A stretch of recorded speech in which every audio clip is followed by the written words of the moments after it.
Let's get started with your stocks. Our two experts are with us. Kunal Sarogi of Equity Rush joins in to answer all the stock queries this afternoon. And with us is Gajendra Kothari in the studio, who joins in to answer all the personal finance queries. Good afternoon, gentlemen. Thanks very much for joining in. We have our first caller already. Jalpa Pabari calls in from Jamnagar. Hi, Jalpa. Hello, ma'am. Good afternoon. Good afternoon. What's your question? Ma'am, my question is about Spicejet. I have 2,400 shares of Spicejet. Okay. That is purchased at 21 rupees. Okay. And when did you buy this? Yeah. When did you buy this? Before 6 months. Okay. Go ahead. Ma'am, I just want to know whether I should hold it or sell it. Oh, Jalpa, I can understand that it's a bit of a conundrum actually that a lot of investors like you would be facing. But Kunal, what's your take on Spicejet? She's been holding for 6 months, and unfortunately, she's it's unlikely that she's going to get to see this price in the near term. How long will she have to hold for her to see this level of 21?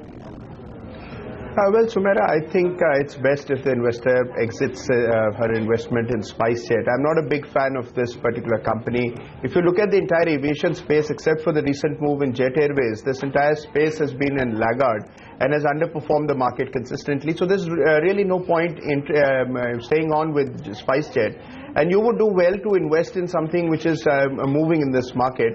We're at a lifetime high or close to a lifetime high on the index, and this is a lagging stock. No point holding on. I think it should exit at the current levels.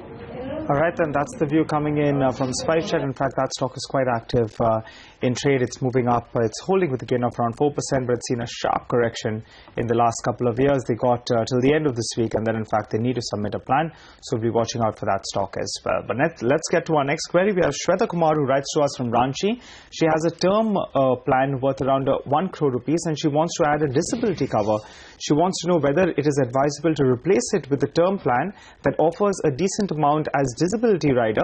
She's also looking for a cover of around 50 lakh rupees in case of disability. Gajendra, you're the expert with us.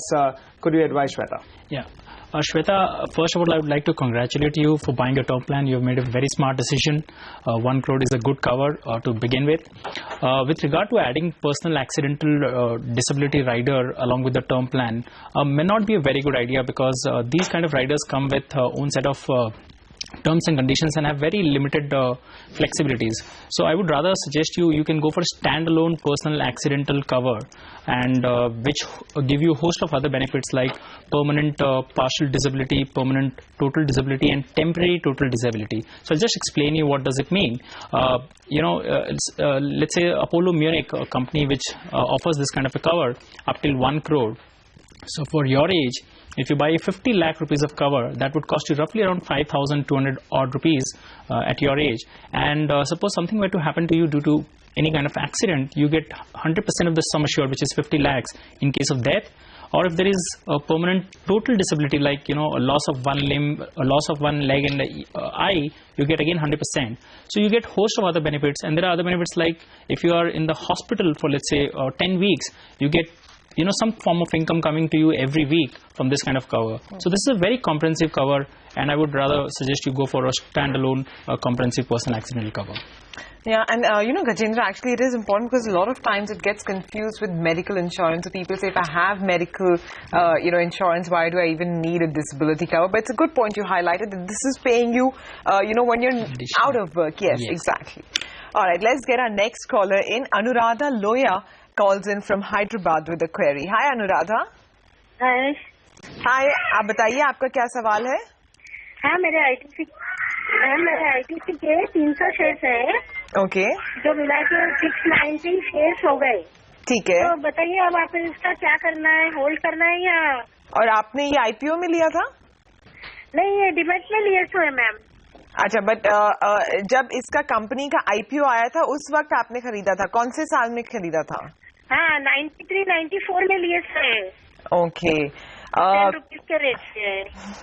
Well Anuradha, सबसे पहले तो मैं आपको मुबारकबाद देना चाहूंगी क्योंकि आपका जो छोटा सा निवेश था वो अब 2.5 लाख से ज्यादा का मुनाफा आपको दे रहा है. But Kunal, what's her take? I mean, she's already making solid money on ITC. She's one of those classic investors who's bought a good company, stuck with it through the years. Would your advice now be for her to just remain invested? Well, definitely, Sumera. It's very heartening to really see a retail investor make that kind of money on a long-term investment. And I think it's really good that you're holding on to ITC, and you must hold on. It's because the stock has got a great trajectory, great prospects. The charts are very good if you look at the long-term charts. And it's been an outperformer throughout. So there's no real reason to worry on your investment. In case you can come up with some more money, I think you could even look to average your position. Hold on to what you have, and I think you should see more upside in ITC. Sudhir Agarwal calls us from Gurgaon. He has a personal finance query. Hi, Sudhir. Yes, good morning. Hi, sir. How can we help you? Sir, I want to know whether I can invest in the name of my grandchildren. Right. Under ELSS and then get the income tax benefit under Section 80C. All right, sir. And could you have any quantum that you're looking to invest? It may be around 1 lakh. Superb, and God bless your grandchildren as well, sir. But we'll get you that advice right now. Gajinder, could you help Mr. Agarwal out? Yeah, so there are two parts of this question. One, whether he can invest in the name of grandchildren or not. Certainly you can invest in the name of your grandchildren as a donor, though the guardian has to be the natural parents. Okay. Right? But as far as the income tax is concerned, you won't get income tax benefit. Unfortunately, this can only be availed by the parents when they invest in the name of their minor children, and this is clubbed along with the overall limit of 1,50,000, under Section 80C. So unfortunately, you won't get this tax benefit. Okay, so if I understand you correctly, whether the parents make it in their own name or it's in the name of the children, the cumulative amount for tax benefit can only be 1.5 lakhs. That's correct. That correct? That's correct. Absolutely. So you won't get separate 1,50,000 and 1,50,000 benefits in two names. It will be clubbed under the Income Tax Act. And that also only the parents. And is it about any one of the parents can claim it, or can they split it up? What is? No, any one of the parents can claim this amount. Yes. All right, then that's some advice coming in for the grandchildren. But Ismail, I just want to focus on another thing. If you can pull up the Nifty futures, we can quickly get that up, and you can get the Nifty up as well. You'll see that the premium between the Nifty futures as well as the Nifty, that's moved to around 52, 53 bucks. So that's quite large, because remember, we started off this series when the premium was at around that 40, 43 rupees approximately. That went down all the way to around 37, and now in fact that's widened to around 50. That's it at around 8,413. Pull up the Nifty, that's at around 8,360 approximately. So that's where that wide range is. The cost of carry, in fact, Sumera, is going up. So that's where we're seeing that big deviation. But let's go to our next caller. Tulsi Das calls us from Rajkot, and he has a query on Idea Cellular. Hi, sir. Yes, good afternoon, sir. Good afternoon. How can we help you? You've bought Idea, I believe? Yes, Idea. I want to invest in about 1,000 shares of Idea Cellular. All right. Can you please advise on that? All right, Mr. Das, just to get your point right, you haven't yet bought the stock. You're asking whether to buy it.